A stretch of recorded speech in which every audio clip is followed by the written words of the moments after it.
Hi, everyone. Welcome to the Artificial Fluency Podcast. I'm Emma, and I'm so excited to be here with you today. And I'm Spencer. Emma, can I tell you something funny that happened to me yesterday? Of course. What happened? I was at a restaurant, and when the waiter brought my food, I said thank you 3 times.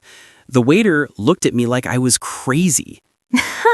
That's actually perfect for today's topic. It is? Yes, because today we're talking about how culture shapes our behavior.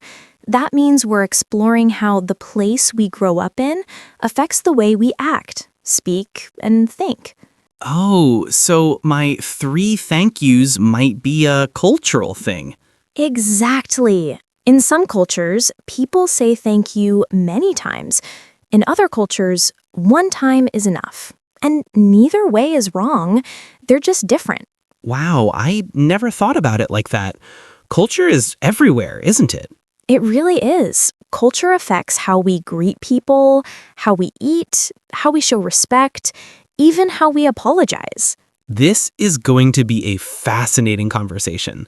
And hey, if you're excited to learn about this too, don't forget to hit the like button, comment, and subscribe to the channel so you can keep improving your English with us. Yes, and we're going to learn so much English vocabulary today while exploring this amazing topic. Let's dive in. Okay, Spencer, let's start with a simple question. What is culture? Culture is like the way people in a country do things? That's a great start. Culture is the way a group of people live, think, and behave. It includes their traditions, customs, values, and beliefs. So it's basically everything about how people live? Yes, culture is like the air we breathe. We can't see it, but it's everywhere. It affects everything we do, from morning to night. Can you give me an example? Sure. Let's think about breakfast. In some cultures, people eat rice and soup for breakfast. In other cultures, people eat bread and eggs. In some places, people eat sweet food in the morning. In other places, breakfast is spicy. Oh, wow. I never thought about breakfast being cultural. I just eat what I always eat. Exactly. And that's the interesting thing.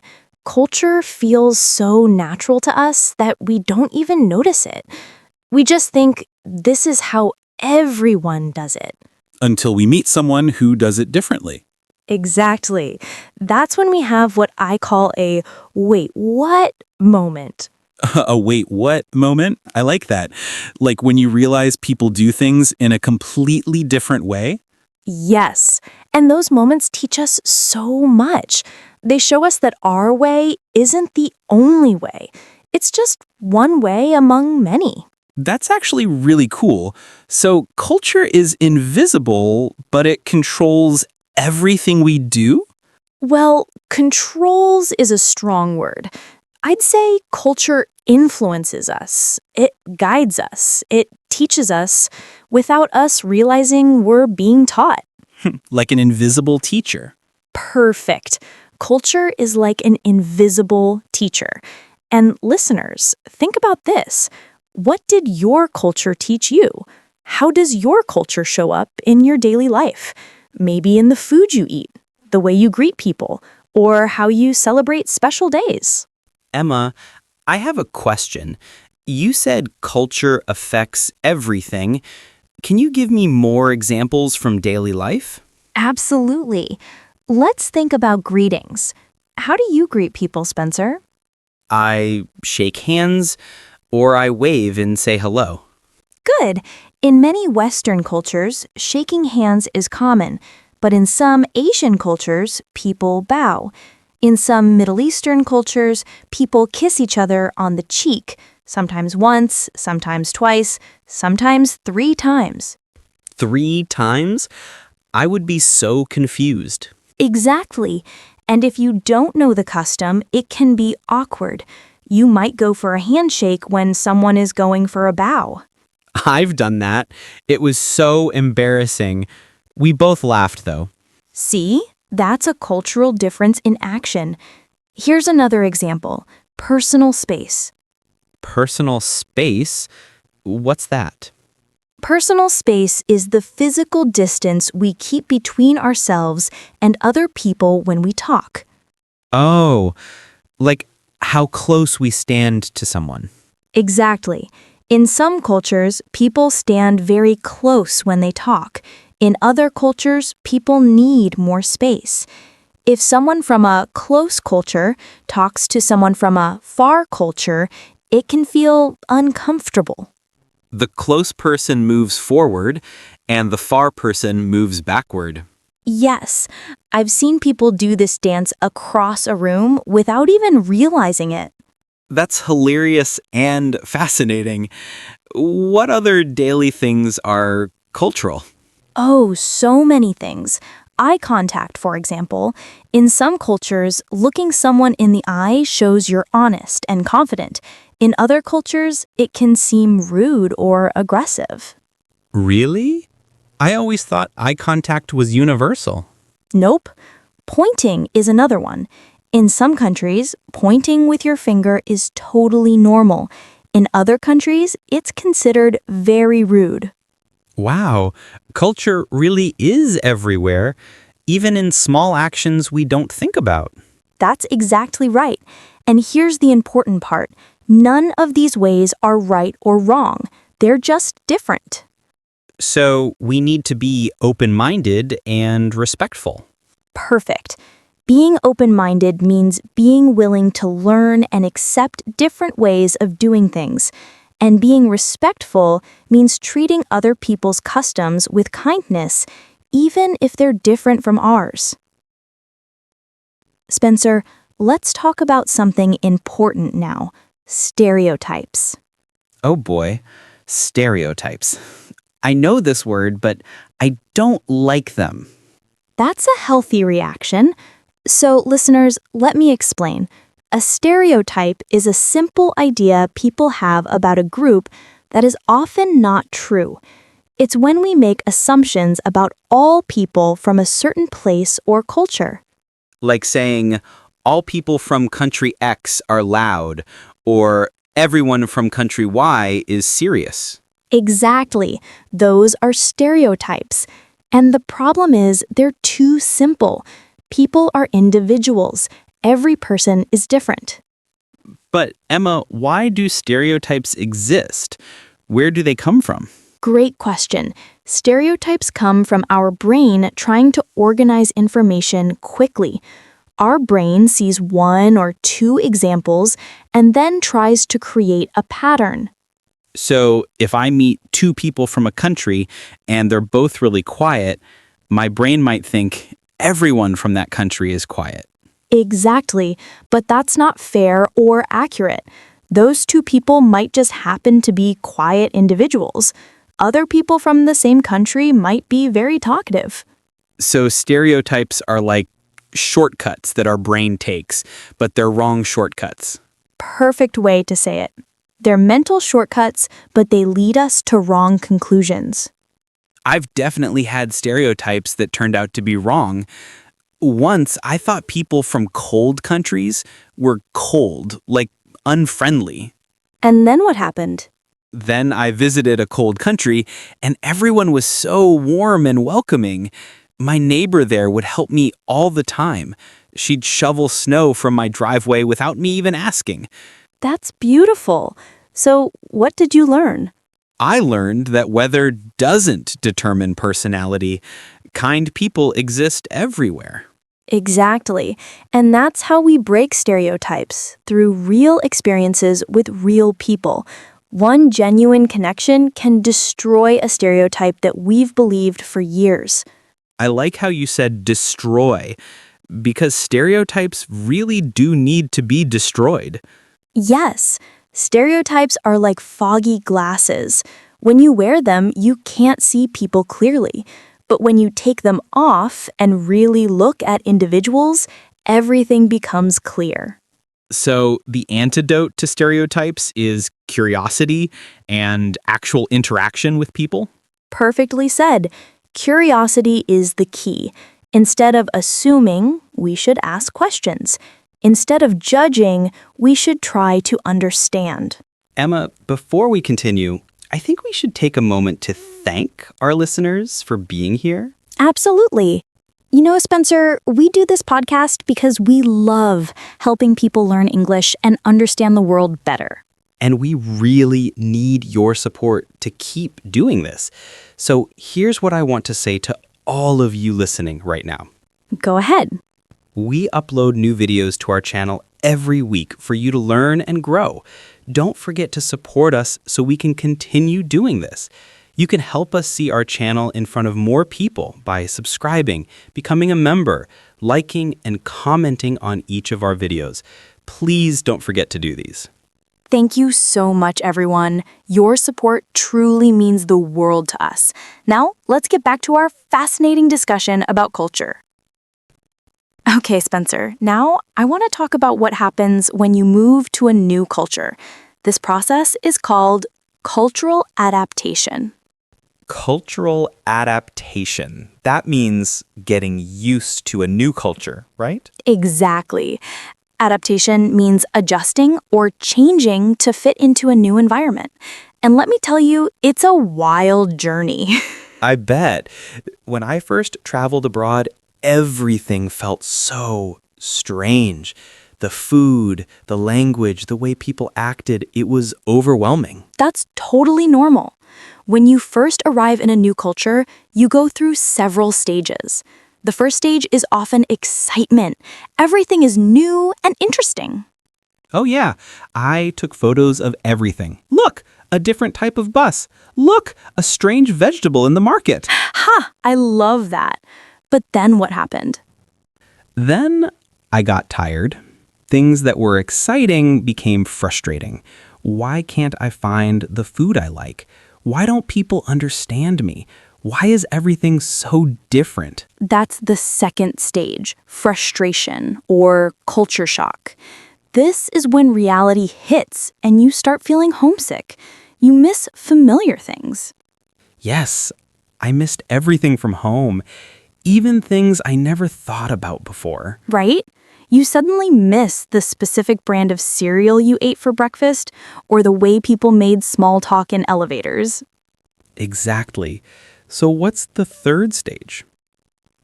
The third stage is adjustment. This is when you start understanding the new culture. You learn the unwritten rules.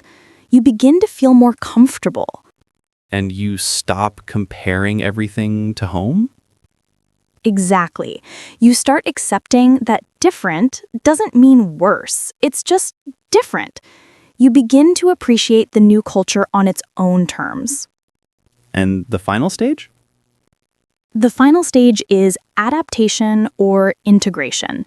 This is when you feel comfortable in both cultures. You can switch between them naturally. Oh, like you can enjoy both cultures without feeling torn between them. Perfectly said.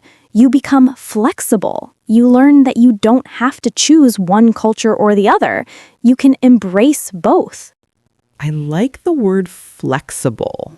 It means you can bend and adjust, right?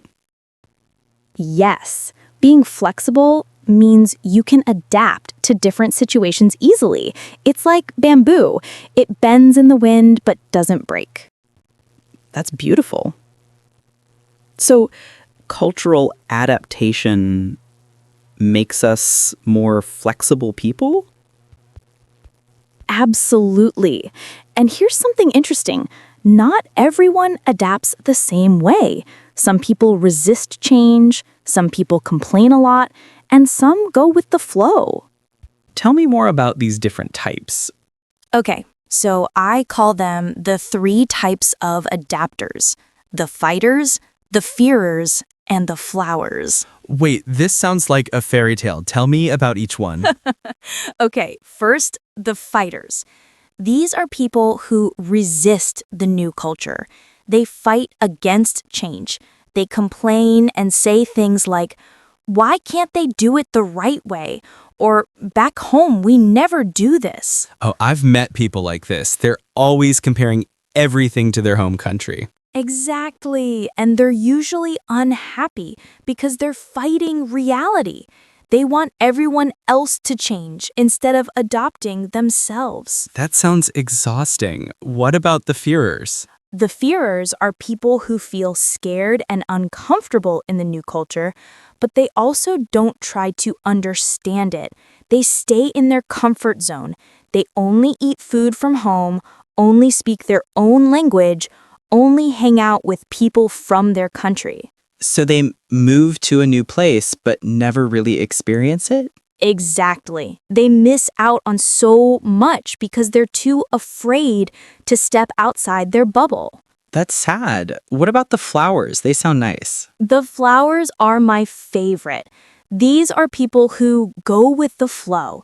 They observe, they listen, they try new things. They're curious and open-minded. They bloom wherever they're planted. Ugh, I love that. Yes, they bloom wherever they're planted. They don't fight the new culture or hide from it. They embrace it. And I bet they're the happiest ones, right? Absolutely. Because when you flow with the culture instead of fighting it, life becomes easier and more interesting. You make friends more easily. You enjoy experiences more deeply. You grow as a person. So the lesson is be a flower, not a fighter or a furor. Exactly. And listeners, think about this. If you ever move to a new place or visit a new culture, which type will you be? I hope you'll choose to be a flower. Me too, because the flowers have all the fun. They really do, and they learn the most too. Every new experience teaches them something about the world and about themselves. Emma, you said culture teaches us about ourselves. Can you explain that more? I'm curious. Sure, this is one of my favorite ideas. When we encounter a different culture, it acts like a mirror. It shows us things about ourselves that we couldn't see before. A mirror? How? Okay, let me give you an example. Imagine you're a very direct person. You say exactly what you think. In your culture, this is normal and good. It means you're honest. Okay, I'm imagining it. Now, imagine you go to a culture where people are more indirect. They use soft language.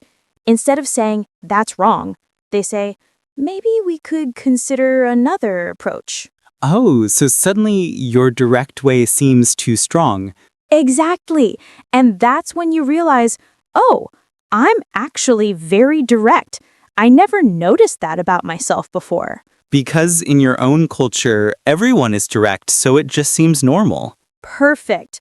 Culture shows you your own patterns. It's like you've been speaking loudly your whole life, but you only realize it when you enter a quiet room. Wow, that's profound. So, traveling or living abroad helps us understand ourselves better. Absolutely. You learn about your communication style, your values, your assumptions, your habits, all things you took for granted before. Can you give another example? Sure. Let's talk about time. In some cultures, being on time is extremely important. If a meeting is at 9 a.m., you should arrive at 8:59 a.m. Yes, in those cultures, being late is disrespectful. Right. But in other cultures, time is more flexible.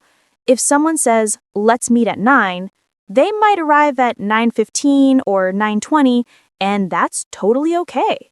And neither way is wrong, they're just different. Exactly. But imagine someone from a strict time culture goes to a flexible time culture. They might get really frustrated and think, these people are so rude. They don't respect my time. But really, they're just following their own cultural rules. Right. And the mirror shows us, oh, I value punctuality very highly. That's part of my cultural background. It's not universal, it's cultural. So the mirror helps us see what we think is normal is actually just our normal, not everyone's normal. Beautifully said. That awareness is so important. It helps us become less judgmental and more understanding. And once we understand ourselves, we can understand others better. Exactly. Self-awareness leads to empathy. Empathy means understanding and sharing the feelings of another person. That's a powerful word, empathy. So culture doesn't just teach us about people out there, it teaches us about ourselves. Yes, and that self-knowledge is a gift. It makes us wiser, kinder, and more flexible human beings. Spencer, we've talked a lot about differences, but now I want to talk about something that's the same everywhere. Oh, what's that? Kindness, respect, human connection. These things exist in every culture. So even though we express them differently, the core values are universal? Exactly. Every culture has ways to show kindness, even if those ways look different. Every culture values respect, even if respect is expressed differently. Can you give me an example? Sure. Let's think about giving gifts. In some cultures, you should wrap the gift beautifully. In other cultures, the wrapping doesn't matter much. In some places, you open the gift immediately in front of the giver. In other places, you wait until later. So the customs are different. Right, but the meaning behind the gift, showing care, appreciation, friendship, that's universal. Oh, I love that. So culture is like different languages that express the same human heart. That's poetic and true. Every culture is a different way of being human, but we're all trying to do the same things: connect, love, belong, feel safe, feel valued. And kindness is understood everywhere. Yes. I'll tell you a personal story. Once, I was in a country where I didn't speak the language at all, not one word. Oh no, that must have been scary. It was. I got lost and I was standing on a street corner looking confused. An elderly man came up to me, and even though we couldn't speak to each other, he understood I needed help. What did he do? He gestured for me to follow him. He walked me to a cafe, bought me tea, and called someone who spoke English to help translate where I needed to go. That's so beautiful. Right? We didn't share a language, but his kindness was clear. His smile, his patience, his gentle gestures, they all said, "You're safe. I'll help you." That gives me goosebumps. So kindness really is a universal language. It really is. No subtitles needed, as they say. Kindness transcends words. And respect is like that too, right? Even if we show it differently? Absolutely. Whether you show respect by bowing, or shaking hands, or using formal language, or listening quietly, the respect itself is understood. So culture gives us different tools, but we're all building the same thing, human connection. Perfectly said. And when we approach other cultures with curiosity instead of judgment, with openness instead of fear, we discover that we're not so different after all. We're all humans trying to live good lives. Exactly. And that's such a hopeful message. Despite all our differences, we can understand each other. We can connect. We can find harmony. Harmony. That's a beautiful word. What does it mean exactly? Harmony means a peaceful and balanced relationship between people or ideas. It's when different things come together beautifully, like musical notes in a song. So cultural harmony is when different cultures can exist together peacefully? Yes, and it happens when we listen to each other with open hearts, when we're curious instead of critical, when we celebrate differences instead of fearing them. Okay, Spencer, we've covered so much today. Before we finish, let's review some key vocabulary. This will help our listeners remember what they've learned. Great idea. Let's do it. First word, culture. Spencer, can you explain it? Culture is the way a group of people live, think, and behave. It includes their traditions, customs, and values. Perfect. Next word, behavior. What does that mean? Behavior is the way a person acts or responds to others. Like your behavior at a party might be different from your behavior at work. Excellent.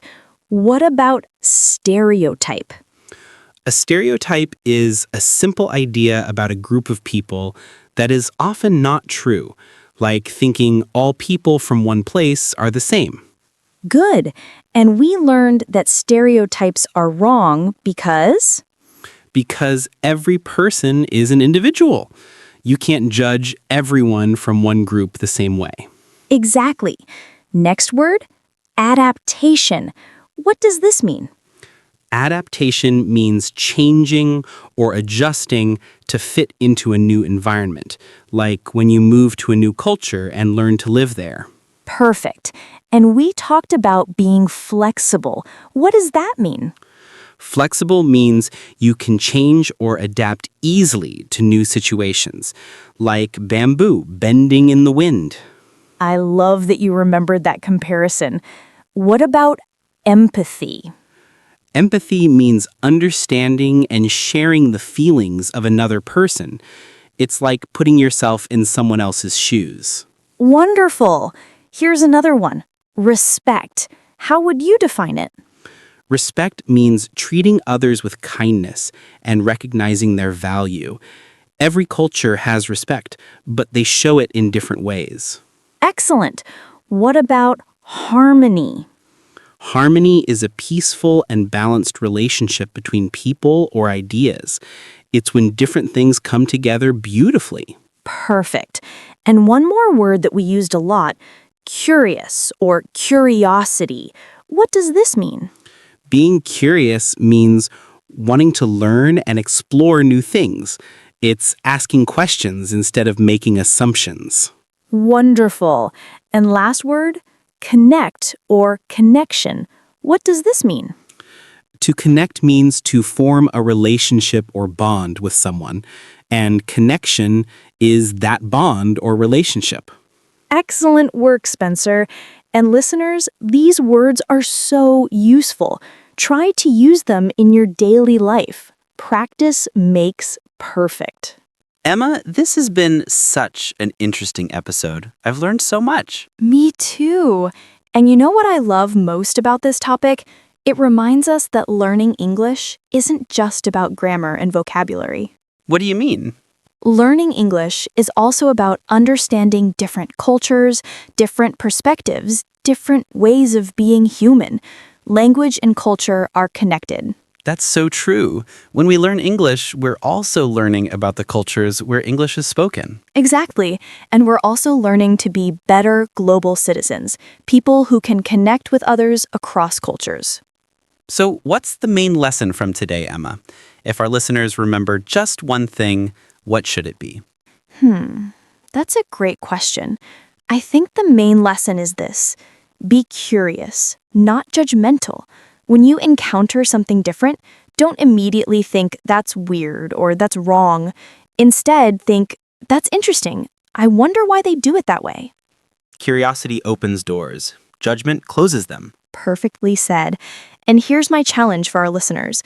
This week, try to notice one thing about your own culture, something you do that you've never questioned before.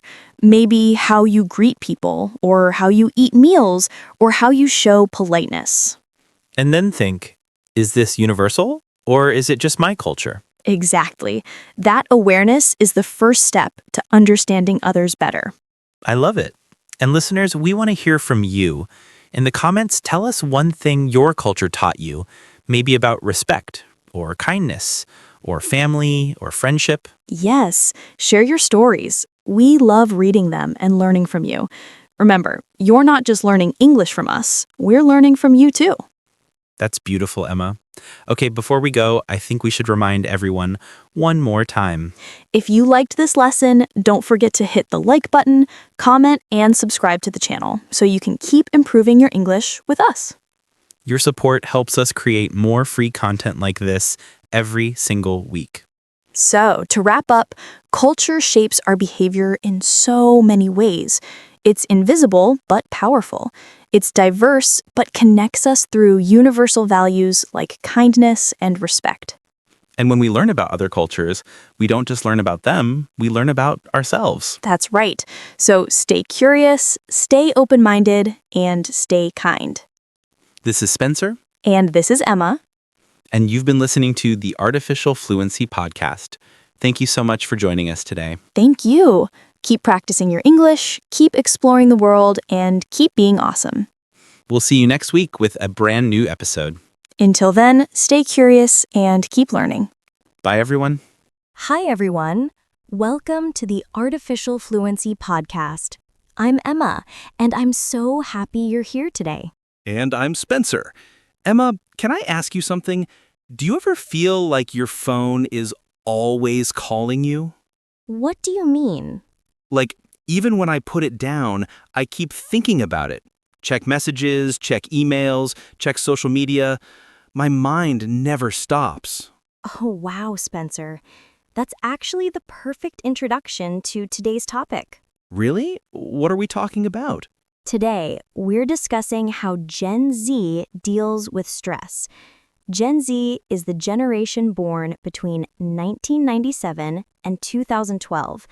They're young people who grew up with the internet and social media. Ah, so people like me. I'm definitely stressed, Emma. You and millions of others. Gen Z faces unique challenges that older generations didn't experience. The pressure is different, the stress is different, and the way they cope is different too.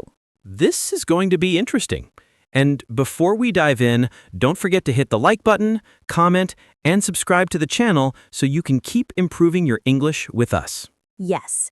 And today, while we talk about stress, we'll also learn useful English vocabulary. So let's begin. Okay, Spencer, let's start simple.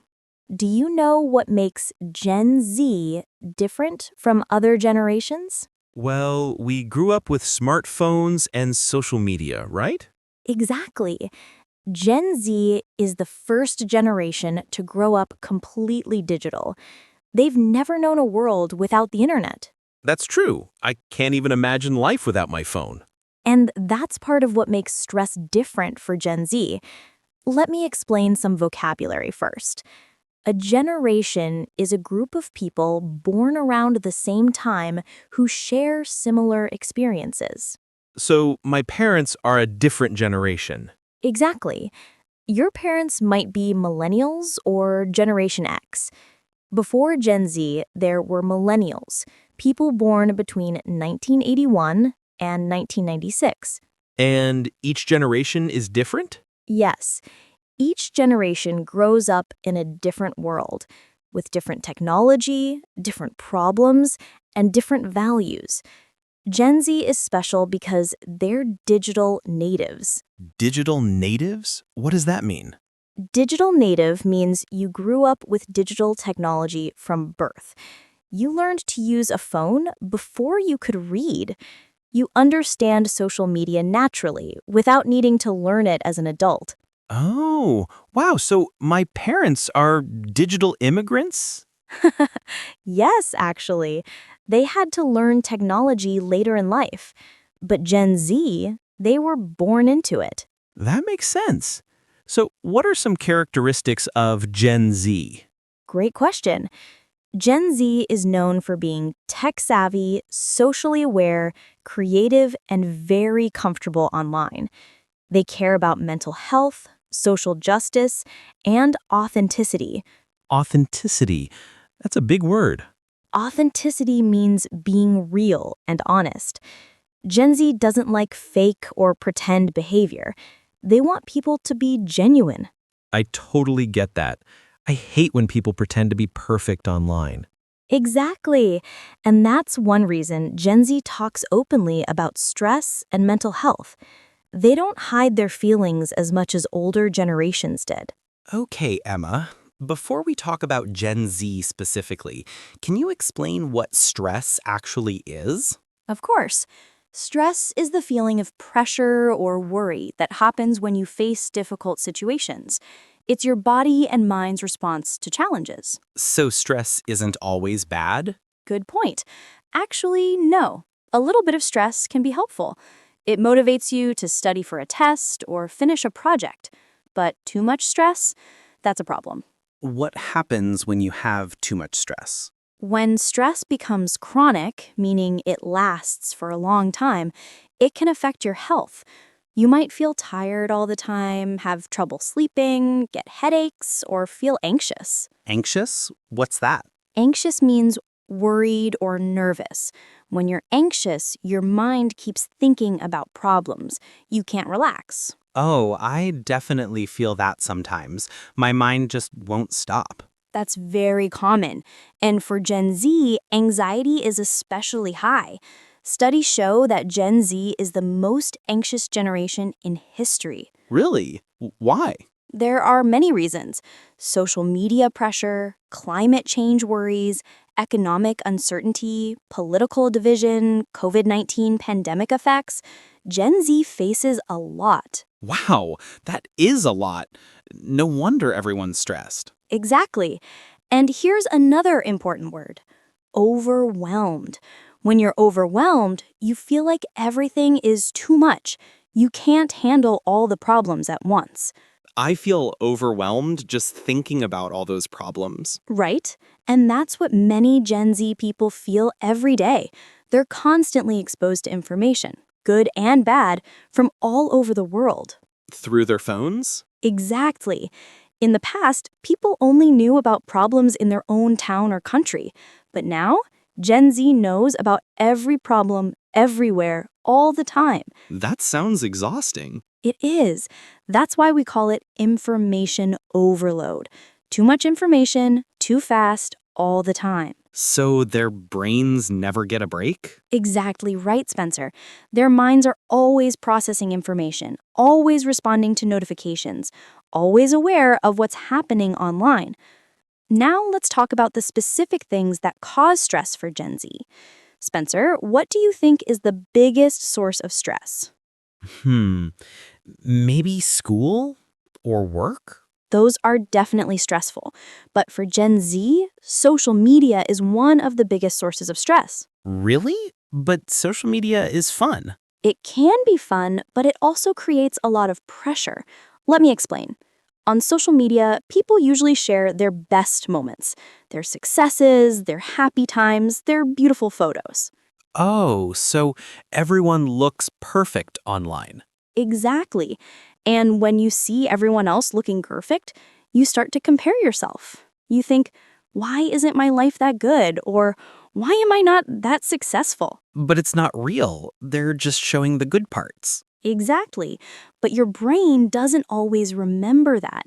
This creates something called FOMO. FOMO? What's that? FOMO means fear of missing out. It's the anxious feeling that other people are having better experiences than you. You feel like you're missing something important. Oh, I definitely feel that sometimes. When I see my friends at a party without me, I feel bad. That's FOMO. And Gen Z experiences this constantly because they can see what everyone is doing all the time. That sounds really stressful. What else causes stress for Gen Z? Another big one is performance pressure. Gen Z feels pressure to be successful very young. They see 20-year-olds who are millionaires or famous, and they think, I should be doing more. But that's not realistic, right? Exactly. Most people aren't millionaires at 20, but social media makes it seem normal. This creates unrealistic expectations. What about school pressure? Oh yes, academic stress is huge. Gen Z faces intense competition for university places and jobs. They feel like one mistake could ruin their future. That's a lot of pressure for young people. It really is. And then there's financial stress. Many Gen Z people worry about money. student loans, expensive housing, uncertain job markets. So they're worried about their future? Very much so. Gen Z often feels like they won't be as financially successful as their parents were. This creates a lot of anxiety about the future. What about relationships? Is that stressful too? Absolutely. Modern dating is complicated. Apps, texting, online communication, it's all new territory. Plus, Gen Z sees so many relationships online, which creates more comparison and pressure. Everything you're describing sounds so overwhelming. It is. That's why understanding Gen Z's stress is so important. They're not weak or overly sensitive. They're dealing with challenges no other generation has faced. Spencer, before we continue, I think we should take a moment to talk to our amazing listeners. Yes. Everyone listening right now is doing something really valuable, learning English while exploring important topics like mental health and stress. And we need your help to keep creating content like this. So here's what we want to say. We upload new videos to our channel every week for you to learn and grow. Don't forget to support us so we can continue doing this. You can help us see our channel in front of more people by subscribing, becoming a member, liking, and commenting on each of our videos. Please don't forget to do these. Thank you so much. Your support means everything to us. Now, let's continue talking about how Gen Z copes with all this stress. Okay, Emma, we've talked about all the stress. Now tell me, how does Gen Z actually deal with it? Great question. Gen Z uses many different coping mechanisms. Let me explain that word first.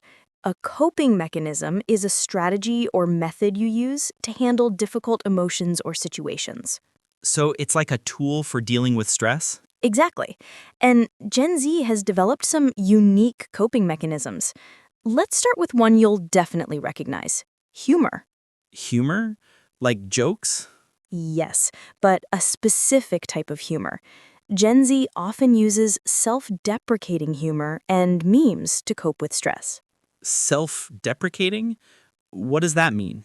Self-deprecating humor means making jokes about yourself, often about your own problems or failures, like saying, "I'm a mess," or "I'm dying inside," but in a funny way. Oh, I do that all the time. When I'm stressed about a test, I joke, haha, I'm going to fail. Exactly. That's self-deprecating humor. Gen Z uses it to cope with stress. By making jokes about their anxiety or problems, they feel a little better. But is that healthy? That's a great question. It can be healthy in moderation, meaning a little bit is okay. Humor helps release tension and connect with others who feel the same way. But if you only joke about problems without actually addressing them, that's not healthy. That makes sense. What about memes? You mentioned those.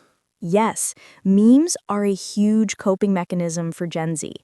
A meme is an image, video, or phrase that spreads on the internet, usually funny or relatable. Like, I'm fine, with a picture of a dog in a burning house. Exactly. That meme shows someone pretending everything is okay when it's not. Gen Z shares memes about stress, anxiety, and mental health. It helps them feel less alone. So when I see a meme about being stressed, I think, oh, other people feel this too. Perfect. That's exactly the point. Memes create community around shared experiences. They normalize talking about mental health. What else does Gen Z do to cope? Another big one is scrolling. Many Gen Z people cope with stress by scrolling through their phones. Social media, videos, anything that distracts them. Is that good or bad? It's complicated. Sometimes scrolling helps your mind relax. You watch something funny or interesting, and you forget about your stress for a while. But too much scrolling can make stress worse.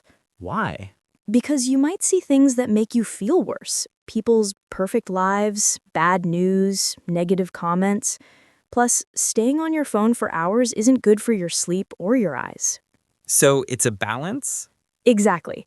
A little distraction is okay, but it shouldn't be your only coping mechanism. Gen Z is learning this slowly. What are some healthier coping mechanisms? Great question. Gen Z also uses some really healthy methods. For example, many Gen Z people practice self-care. Self-care? What's that? Self-care means doing things that take care of your physical and mental health. Things like getting enough sleep, eating well, exercising, taking breaks, or doing activities you enjoy. Like reading a book or taking a bath? Exactly. Any activity that helps you recharge and feel better. Gen Z is very aware of the importance of self-care. Spencer, one thing that makes Gen Z special is how openly they talk about mental health. Mental health? Can you explain that term? Of course, mental health means your emotional and psychological well-being. It's about how you feel inside, how you handle emotions, and how you cope with life's challenges. So it's like physical health, but for your mind. Exactly. Just like you take care of your body, you need to take care of your mind. And Gen Z understands this better than any previous generation. Really? Why is that? Older generations were often taught to hide their feelings. They learned phrases like, just be strong, or don't be so sensitive. But Gen Z, they say, it's okay to not be okay. That's actually really beautiful. It is. Gen Z has helped normalize conversations about anxiety, depression, therapy, and mental health struggles. They don't see it as weakness. They see it as being human. So they actually talk about their problems? Yes. On social media, in friend groups, even publicly. Gen Z influencers and celebrities openly discuss their mental health challenges. This helps reduce stigma. Stigma, what's that? Stigma means shame or negative judgment attached to something. For a long time, mental health had a lot of stigma. People were embarrassed to admit they struggled. But not Gen Z? Not Gen Z. Gen Z is working hard to reduce that stigma. They believe mental health is just as important as physical health, and there's no shame in asking for help. That's actually really progressive. It is. Many Gen Z people go to therapy. Therapy means talking to a professional counselor who helps you work through your problems and emotions. Is therapy common for Gen Z? More common than for any previous generation. Gen Z sees therapy as a normal, healthy thing, not something to be embarrassed about. That's great. What else do they do for mental health? Many practice mindfulness and meditation. Mindfulness means being present in the moment, paying attention to your thoughts and feelings without judgment. And meditation? Meditation is a practice where you sit quietly and focus your mind often on your breath. It helps calm your thoughts and reduce stress. I've heard about meditation apps. Are those popular with Gen Z? Yes, apps like Headspace and Calm are very popular. Gen Z uses technology for stress relief in positive ways, too. So they're using their phones to help, not just to scroll. Exactly. They also use apps for journaling, mood tracking, and guided relaxation. Spencer, even though Gen Z talks more about mental health, there's still one phrase they use all the time. Can you guess what it is? I'm stressed. Close. The phrase is, I'm fine. But wait, I thought Gen Z is honest about their feelings. They are, but I'm fine is complicated. Sometimes people say I'm fine when they're really not fine. They're hiding how they really feel. Oh, like a protective shield. Exactly. Even Gen Z, who talks openly about mental health in general, sometimes hides their personal struggles. They might post about mental health awareness, but when someone asks how they are, they say, I'm fine. Why do they do that? There are many reasons. Sometimes they don't want to burden others. Sometimes they don't know how to explain what they're feeling. Sometimes they're just tired of talking about it. So, I'm fine means... It often means, I'm struggling, but I don't want to talk about it right now. Or, I'm managing, but it's hard. Or, I don't have the energy to explain. That's sad, but I totally understand that. I do that too. Most people do. And here's what's interesting. Gen Z often recognizes when someone else says, I'm fine, and doesn't mean it. Really? Yes, they've developed a kind of emotional intelligence. They can read between the lines. So when a friend says, I'm fine, they might respond, but are you really okay? That's actually really caring. It is. Gen Z understands that checking in on people is important. They know that sometimes people need someone to ask twice. Ask twice. Yes, the first time someone asks, are you okay? You might say, I'm fine. But if they ask again, No, really, are you okay? You might actually open up and tell the truth. So persistence shows you really care. Exactly. Gen Z has learned that real connection requires going deeper than surface-level conversations. What happens when someone finally admits they're not fine? That's when real support can begin. Gen Z is generally very supportive of friends who open up. They listen without judgment. They validate feelings. Validate. What does that mean? To validate someone's feelings means to acknowledge that their emotions are real and understandable. It's saying, your feelings make sense, instead of, you're overreacting. Oh, so instead of saying don't stress about it, you say I understand why you're stressed. Perfect. That's validation. And Gen Z is getting better at this. Emma, I've noticed something interesting. Gen Z seems to value both being strong and being vulnerable. How does that work? Excellent observation, Spencer.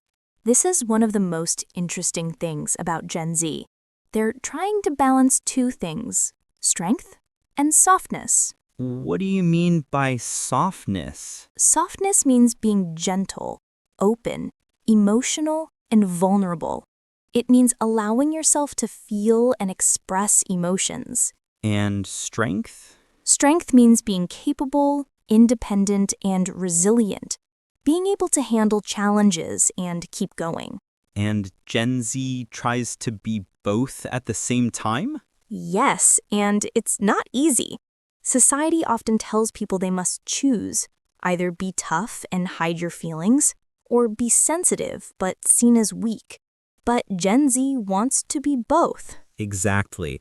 They want to be strong enough to face challenges, but soft enough to feel their emotions. They want to be independent, but also connected to others. That sounds exhausting. It can be. This is part of Gen Z's stress. They feel pressure to be emotionally intelligent and aware, but also productive and successful. Can you give me an example? Sure. Imagine a Gen Z college student. They need to keep up with schoolwork, maybe work part-time, maintain friendships, take care of their mental health, exercise, eat well, and process their emotions in a healthy way. That's a lot. It is. And if they focus too much on being strong and productive, they might burn out. But if they focus too much on being soft and processing emotions, they might not get things done. So they need balance. Exactly. And finding that balance is really hard. This is why Gen Z values authenticity so much. Because they want to be their real selves, not perfect? Yes, Gen Z is rejecting the idea that you must be perfect all the time. They want to be real, messy, complicated humans who are trying their best. I really admire that about Gen Z. Me too. They're redefining what strength means. For them, strength isn't hiding your feelings, it's being brave enough to show them. And that's actually harder. Much harder. It takes courage to be vulnerable. Gen Z understands that. Okay, Spencer. Before we finish, let's review some important vocabulary from today. Great idea. We learned so many new words. Let's start with the basics. What's a generation? A generation is a group of people born around the same time who share similar experiences. Perfect. And who is Gen Z? Gen Z is people born between 1997 and 2012. They grew up with digital technology. Excellent. What about stress? How would you define it? Stress is the feeling of pressure or worry when you face difficult situations. It's your body and mind's response to challenges. Great. And what does overwhelmed mean? Overwhelmed means feeling like everything is too much. You can't handle all the problems at once. Perfect. What's anxiety? Anxiety means feeling worried or nervous. Your mind keeps thinking about problems and you can't relax. Excellent. Now, what's FOMO? FOMO means fear of missing out, the anxious feeling that other people are having better experiences than you. Great. What's a coping mechanism? A coping mechanism is a strategy or method you use to handle difficult emotions or situations. It's like a tool for dealing with stress. Perfect. What about self-care? Self-care means doing things that take care of your physical and mental health, like getting enough sleep, eating well, or doing activities you enjoy. Wonderful. What's mental health? Mental health means your emotional and psychological well-being. It's about how you feel inside and how you handle emotions. Great. And what does it mean to validate someone's feelings? To validate feelings means to acknowledge that someone's emotions are real and understandable. You're saying your feelings make sense. Excellent work, Spencer. And listeners, these words are so useful for talking about emotions and mental health in English. Spencer, we've covered so much today. What's the main thing you learned about Gen Z and stress? I learned that Gen Z faces unique challenges. They're dealing with stress that no other generation has experienced, especially from social media and constant connectivity. Exactly. But what else did you learn? I learned that Gen Z is also really brave. They talk openly about mental health, they're honest about struggling, and they support each other. That's beautiful. Gen Z is changing how we talk about mental health and emotions. They're showing that it's okay to not be okay. Exactly. And that's such an important message. For our listeners, whether you're Gen Z or not, remember this. Asking for help is not weakness. Taking care of your mental health is not selfish. And being honest about your struggles is brave. That's really powerful, Emma. And I think everyone listening can learn from Gen Z's approach to mental health. Absolutely. So here's my challenge for everyone listening. This week, check in with someone. Ask, how are you really doing? And if they say, I'm fine, maybe ask again, but are you really okay? And if you're struggling, try to tell someone. Don't carry everything alone. Beautifully said. We're all human. We all struggle sometimes, and that's okay. If you liked this lesson, don't forget to hit the like button, comment, and subscribe to the channel so you can keep improving your English with us. Yes, and tell us in the comments, what helps you deal with stress? We'd love to hear from you. And remember, learning English is a journey. Some days are easy, some days are hard.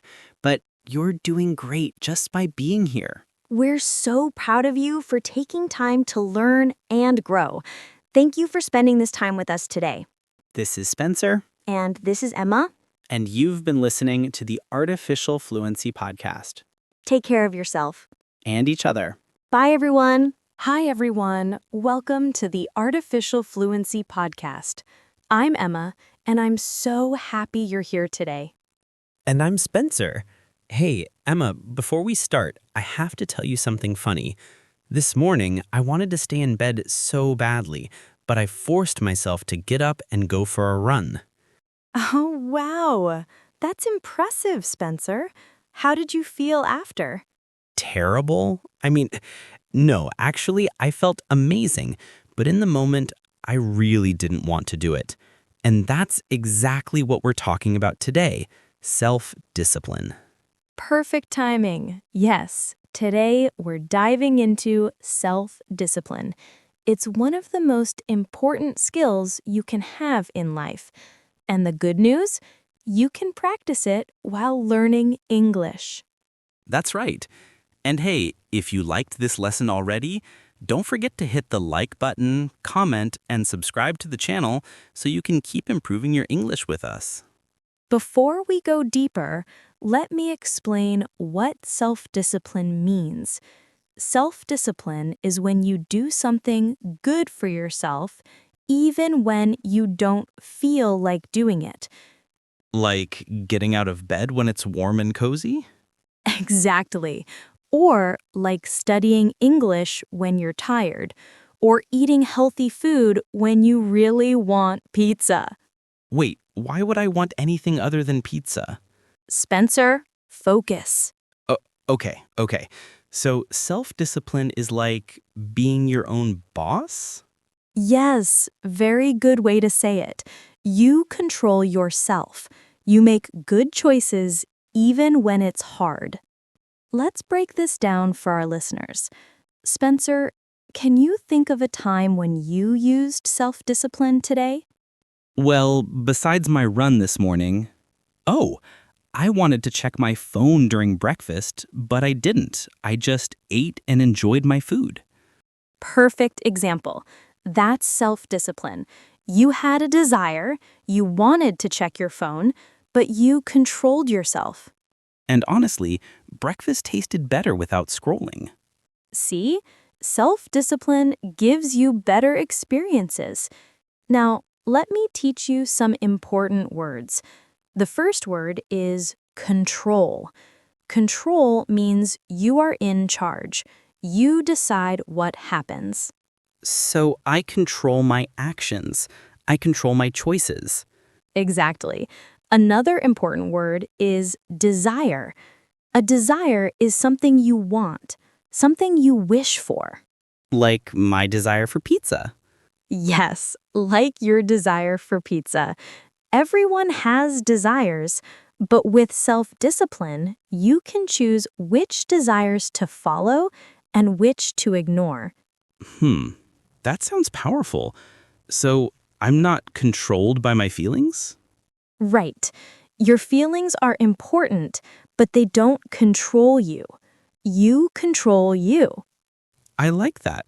It makes me feel strong. And our listeners, you can feel strong too. Every time you make a good choice, you build your self-discipline muscle. Yes, it's like a muscle. The more you use it, the stronger it gets. Okay, Emma, I have a question. How is self-discipline different from motivation? Because I feel motivated sometimes, and then I don't. Great question. This is so important to understand. Motivation is a feeling. It's when you feel excited and ready to do something. Like on January 1st. New year, new me. I'm gonna change everything. Exactly. Motivation feels amazing. But here's the problem. Motivation comes and goes. Some days you have it, some days you don't. Oh, so that's why I stopped doing things after a few weeks? Yes, motivation is like the weather. Sometimes it's sunny, sometimes it's cloudy, but self-discipline is always there, like the ground under your feet. Okay, so motivation is when I feel like doing something, and self-discipline is when I do it even if I don't feel like it. Perfect, you got it. Let me give you an example. Imagine you want to learn English. On day 1, you feel super motivated. You study for 2 hours. Yes, I'm going to be fluent in a month. But then, after 2 weeks, you're tired. You don't feel excited anymore. Your motivation is gone. And this is where self-discipline comes in? Exactly. Self-discipline says, okay, I don't feel motivated today, but I made a promise to myself. I'll study for just 10 minutes. Just 10 minutes? Yes, small is better than nothing. And often, when you start for 10 minutes, you keep going for longer. That's actually smart. So motivation gets you started, but self-discipline keeps you going? Beautiful. That's a perfect way to say it, Spencer. Okay, Emma, but if self-discipline is so good, why is it so hard? Why do I always want to choose the easy thing? Another great question. And the answer is simple. Your brain loves comfort. Your brain wants to feel good right now. My brain is lazy? Not lazy, smart, but smart in a short-term way. Let me explain. Your brain likes short-term rewards. Short-term means right now, today, very soon. Like eating chocolate? Yes, chocolate tastes good right now. It's a short-term reward. But self-discipline is about long-term rewards. Long-term means in the future, later, after some time. So, learning English is a long-term reward? Exactly. Learning English doesn't feel amazing today, but in 6 months, 1 year, you can speak confidently, get a better job, travel easily. Those are long-term rewards. Okay, so my brain says, I want chocolate now, but self-discipline says, wait, think about your future self. Perfect. Your brain is like a little child. It wants candy. It wants fun. It wants easy things. And self-discipline is like a kind parent? Yes, a kind parent who says, I understand you want candy, but first, let's eat healthy food. Then, maybe a small treat. A kind parent. I like that. Not angry, just gentle but firm. Exactly. Self-discipline is not about being mean to yourself. It's about being kind to your future self. Wow. So when I skip studying and watch TV all night, I'm not being kind to my future self? Well, watching TV isn't bad, but if you do it instead of what you promised yourself, then yes, your future self might feel disappointed. Future Spencer is giving me a look right now. Tell future Spencer you're going to make better choices. And listeners, think about this. What is one thing your future self will thank you for? Okay, now let's talk about the fun part. How to actually build self-discipline. Spencer, are you ready to learn some secrets? Secrets? I love secrets. Tell me. Secret number 1, start small. Very, very small. How small? So small that you can't say no. For example, don't say, I will study English for 2 hours every day. Why not? That sounds good. Because it's too big. Your brain will feel scared. Instead, say, I will study English for 5 minutes every day. 5 minutes? That's nothing. Exactly. That's the point. 5 minutes is so easy, you will do it. And you know what? Often, after 5 minutes, you'll keep going. Oh, so we trick our brain? Sort of. We make the first step so small and easy that our brain doesn't fight us. I like it. What's secret number 2? Secret number 2, make it easy. Change your environment to help yourself. Environment? What does that mean? Environment is everything around you, your room, your desk, your space. If you want to study English, put your English book on your table, not in your bag. Oh, so I see it and remember. Yes. And here's another tip. If you want to stop using your phone so much, put your phone in another room. But what if someone calls me? Spencer, be honest. How often does someone actually call you? Okay, you got me. Never. Exactly. So remove distractions. Make good choices easy and bad choices harder. This is smart. What's secret number 3? Secret number 3, attach your new habit to an old routine. This is very powerful. Wait, explain that again. Okay, so you already have routines, right? Things you do every day automatically. Like brushing my teeth? Perfect. So here's what you do. After you brush your teeth, do your new habit. For example, after I brush my teeth at night, I will listen to English for 5 minutes. Oh, so I connect the new thing to something I already do. Exactly. Your brain remembers better this way. It's like glue. I brush my teeth, then automatically English time. Yes.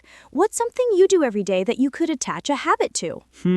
I drink coffee every morning, so maybe after I make my coffee, I will read 1 page in English. Perfect. 1 page. Not a whole book, just 1 page. That's using secrets 1, 2, and 3 together. This is actually fun. Do we have a secret number 4? Yes, and this one is the most important.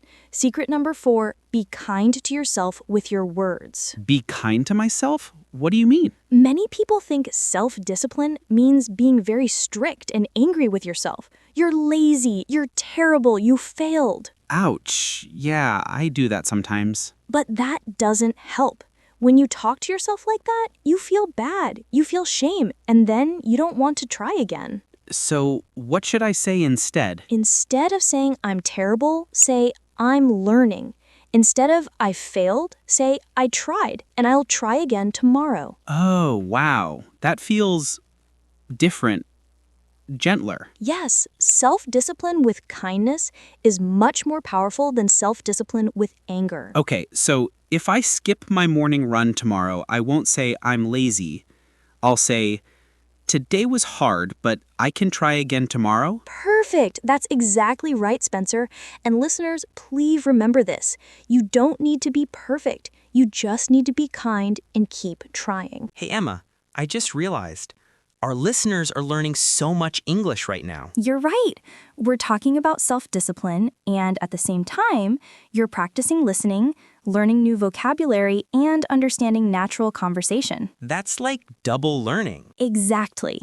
And speaking of learning, we have something important to say. Oh, yes. We upload new videos to our channel every week for you to learn and grow. Don't forget to support us so we can continue doing this. You can help us see our channel in front of more people by subscribing, becoming a member, liking, and commenting on each of our videos. Please don't forget to do these. Thank you, Spencer. Your support means everything to us. Okay, let's continue. Now, let's look at some real-life examples. I'll describe a situation, and Spencer, you tell me which choice is better. Ready? I'm ready. Situation 1. Your alarm rings at 6:30 in the morning. What do you do? Option A. Hit snooze 3 times, then check your phone for 30 minutes. Option B. Feel sleepy, but get up, drink water, and read English for 5 minutes. Obviously, option B is better for self-discipline, but option A is what I actually do. And that's honest. Most people choose option A. But here's the thing. Option B doesn't feel amazing at first. But after, you feel proud. You feel strong. You started your day right. Okay, I need to change this habit. No pressure. Just think about it. Situation 2. You have homework or a work task you really don't want to do. Option A, you say, I'll do it later, and open social media. Option B, you say, I'll work on this for just 10 minutes. Option B again. But Emma, what if after 10 minutes I still don't want to continue? Then you stop. 10 minutes is still a win. But usually, starting is the hardest part. After 10 minutes, you often feel okay and keep going. That's true. I've experienced that. Starting is the worst part. Exactly. So just start. Just 10 minutes. Situation 3. It's nighttime. You're watching a TV series. Option A. Just one more episode. And suddenly it's 1 a.m. Option B. You say, I'll stop now because I want to feel good tomorrow morning. Option A is my life story. Mine too sometimes. But think about it. When you choose option B, you wake up feeling rested. Your future self thanks you. Future Spencer is begging present Spencer to choose option B more often. Tell him present Spencer is working on it. These small choices, listeners, these are where self-discipline lives. Not in big dramatic moments, but in these tiny daily decisions. And each small choice builds the muscle. Exactly, like going to the gym. One day doesn't make you strong, but 100 days, you're completely different. I like that comparison. Self-discipline is a muscle we train every single day. Beautiful. Now, let's talk about some common problems people face. Problem number 1, procrastination. Spencer, do you know this word? I don't just know it, I am it. Procrastination means you delay things. You know you should do something, but you wait and wait and wait. I'll start after lunch. I'll start after dinner. I'll start tomorrow. I'll start next week. Exactly. And then you never start. So here's the solution. Tell yourself, I will start for just 2 minutes. Only 2 minutes. 2 minutes? That's even smaller than 5 minutes. Yes, because starting is the hardest part. If you can start for just 2 minutes, you break the procrastination cycle. Okay, I'll try that. What's problem number 2? Problem number 2, all or nothing thinking. This is when you miss one day and think, it's over, I failed. Why bother continuing? Oh, I do this. I miss one day at the gym and think, well, I ruined everything. But that's not true. Missing one day doesn't ruin everything. Self-discipline is not about never falling. It's about standing up again and again. So if I miss my English practice one day, I just start again the next day. Exactly. Don't waste time feeling guilty. Just begin again. Every day is a new chance. That actually takes a lot of pressure off. Good. That's the point. What's problem number 3, you ask? I didn't ask, but okay, what is it? Too many goals at the same time. Oh no, I definitely do this. I want to learn English, go to the gym, eat healthy, wake up early, read books, learn guitar. Stop. Stop right there. That's too much. Your brain will get exhausted and quit everything. So what should I do? Pick one. Just one. Small habit. Master that first. When it becomes automatic, then add another. One at a time. Yes. For example, this month, focus only on studying English for 10 minutes a day. That's it. Next month, when that's easy, maybe add morning exercise, but one at a time. That actually sounds doable. I always try to change my whole life in 1 week. And that's why it doesn't work. Slow and steady wins the race. Slow and steady. I like it. Okay, Spencer, before we finish, let's review some important words we learned today. Good idea. I took notes. Well, mental notes. First word, self-discipline. Can you explain it? Self-discipline is when you control yourself and do something good for you, even when you don't want to. Like studying when you're tired. Perfect. Next word, habit. A habit is something you do again and again, almost automatically. Like brushing your teeth or checking your phone. Good. What about routine? Routine is the order of things you do every day. Like my morning routine is wake up, shower, eat breakfast, check emails. Excellent. Now, what does distracted mean? Distracted means you can't focus because too many things are pulling your attention. Like when I try to study, but my phone keeps buzzing. Yes. And procrastinate? To procrastinate means to delay something again and again, even though you know it's important. Like when I keep saying, I'll do it later. Perfect. What about consistent? Consistent means you do something regularly, repeatedly, over a long time. Like, I am consistent with drinking coffee every morning. True. What about willpower? Willpower is your mental strength, the power inside you to say yes to good things and no to bad things. Beautiful. 2 more words. Short term. Short term means right now, today, this week, a short period of time. And long term? Long term means in the future, months or years from now, a long period of time. Perfect. Last one. Tempted.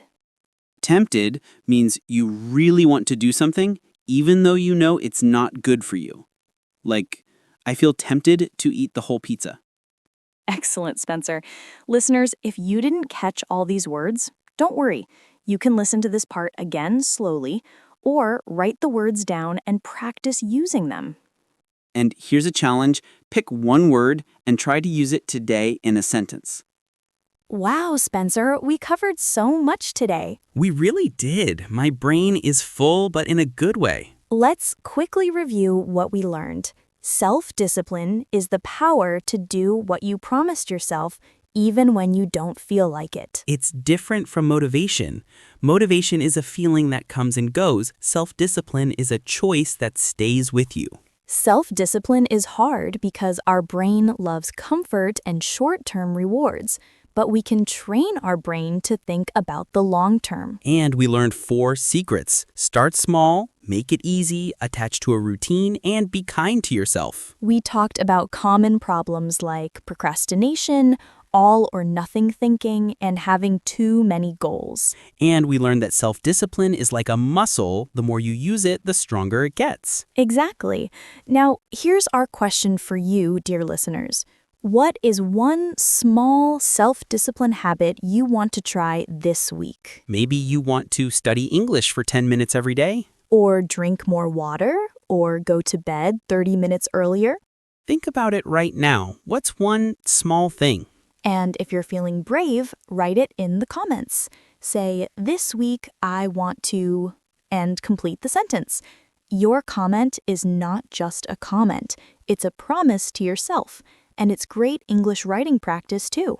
If this episode helped you, please tap like and subscribe so you don't miss our next video. We make new episodes every week just for you. Thank you so much for spending this time with us. You did great today. You listened, you learned, and you practiced your English. Remember, you don't have to be perfect.